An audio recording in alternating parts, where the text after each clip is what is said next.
Namaste. This is Murthy from Badrinath Gateway. Kedarnath నుండి బద్రీనాథ్కి బయలుదేరామండి. అంది వేలో ఇప్పుడు నాకు తారసపడుతున్నటువంటి హిమాలయ పర్వత శిఖరాలన్నీ మీకు చూపిస్తున్నాను. చూడండి, హిమాలయాలు అనగానే మొత్తం మ్యాక్సిమం నదీ జలాలన్నిటికీ జన్మస్థానం హిమాలయాలు అనే ఆ విషయం మీకు తెలిసిందే. అంటే ఇప్పుడు ముఖ్యంగా ఇక్కడ అంటే బద్రీనాథుల యొక్క హిమాలయాల్లో అలకనందాదేవి ప్రవహిస్తూ ఉంటుంది. అఫ్కోర్స్ సరస్వతి నది కూడా ఇక్కడ అంతర్వాహినిగా ప్రవహిస్తున్న విషయం అది కూడా మీకు తెలిసిందే. హిమాలయాల్లో మనకి పైకి కనిపించేది మాత్రం అలకనందా నది అనమాట. అంతర్లీనంగా అంతర్వాహిని అంటే భూగర్భంలో ఒకప్పుడు పైకి ఉండేది, కానీ ప్రస్తుతం అయితే మనకు పైకి కనపడదు. భూపొరల్లో ఎక్కడో లోపల అంతర్వాహినిగా ప్రవహిస్తుంది.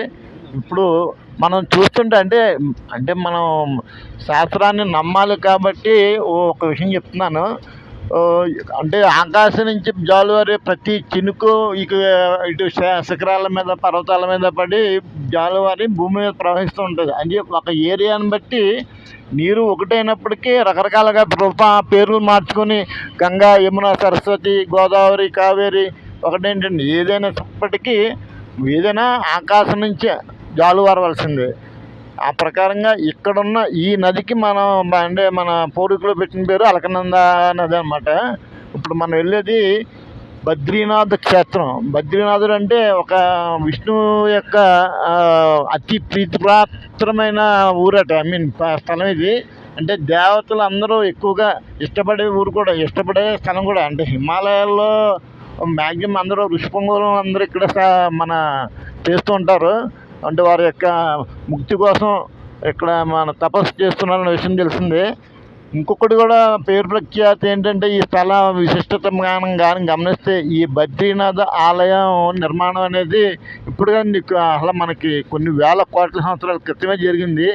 అంటే పాండవులు అంటే మహాభారతాన్ని మీరు ఒకసారి మనం కానీ మననం చేసుకుంటే, మహాభారతం యుద్ధం అయిపోయిన తర్వాత శ్రీకృష్ణుడు మరణించిన తరువాత అంటే ఇంకా పాండవులు యొక్క విరక్తి చెంది ఇంకా స్వర్గానికి వెళ్ళిపోతున్నప్పుడు ఈ యొక్క హిమాలయాల పర్వతాల మీదుగా స్వర్గానికి ప్రయాణం అయినప్పుడు వాళ్ళు ఇక్కడ విష్ణుమూర్తికి అంటే మన వెంకటేశ్వర స్వామికి, అంటే మనం ఇప్పుడు వెంకటేశ్వరం అనుకుంటామండి, అప్పట్లో ఇంకా విష్ణుమూర్తిని ఇక్కడ పూజించాలనే ఉద్దేశంతో ఇక్కడ బద్రీనాథునికి సేవలు చేశారట. అదో ఒక చిన్న రకరకాల కథలు ఉంటాయి, అందులో ఇదొక కథ అనమాట. ఇంకొక విషయం కూడా, మనం చార్ధామ్ యాత్రలో భాగంగా మనం ఇప్పుడు బద్రీనాథ్ వచ్చాం కదా. గంగోత్రి, యమునోత్రి, కేదార్నాథ్,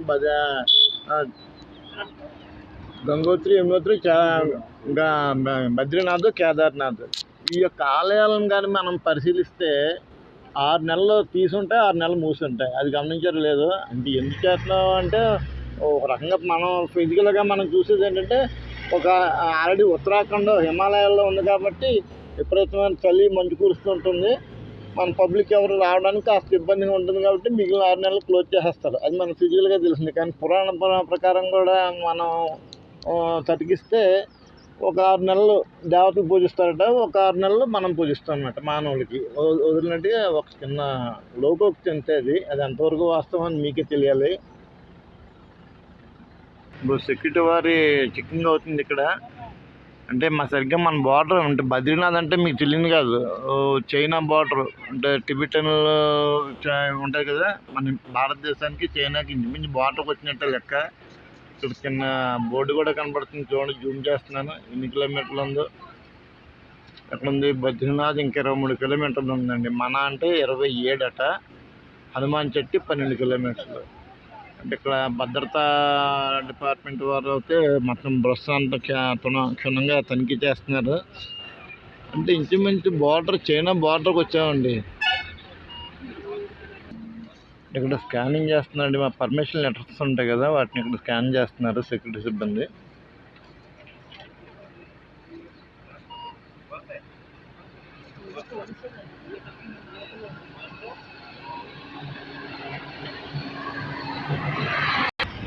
కానీ ఇంత హిమాలయాల పర్వతాల మధ్యన ఆవాసం ఏర్పాటు చేస్తున్న వీళ్ళకి హ్యాండ్స్ ఆఫ్ చెప్పాలండి. మనం ఎప్పుడో ఒకసారి రావడంతోనే ఎముకల కొరికే చలి వస్తుంది ఇక్కడ. అటువంటిది ఈ చలి వాతావరణం మధ్యన వీళ్ళు జీవనాన్ని కొనసాగిస్తున్నారంటే అంతేలేండి. ఎక్కడుండే వారికి వారి ఆ వాతావరణం తగ్గట్టుగా భగవంతుడు మనకి శక్తియుక్తులు ఇస్తాడు. చూస్తూ పోతే ఇంకా ఇంకా ఇంకా చూడండి. దానిలో అంటే మా ప్రస్తుతం అయితే మంచు పర్వతాలు ఇవన్నీ. ఒకప్పుడు ప్రస్తుతానికి అయితే మంచు పడడం లేదు, ఫ్రెష్గా ఉన్నాయి. మనం వచ్చే నెల అక్టోబర్ నెలలో వస్తే కనుక అక్టోబర్ నవంబర్లో వస్తే కంప్లీట్గా మంచు కప్పడుకుంటాయి అన్నమాట. అది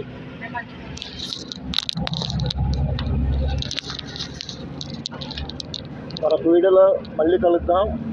జై హింద్. ఓం నమః శివాయ. నమో నారాయణ.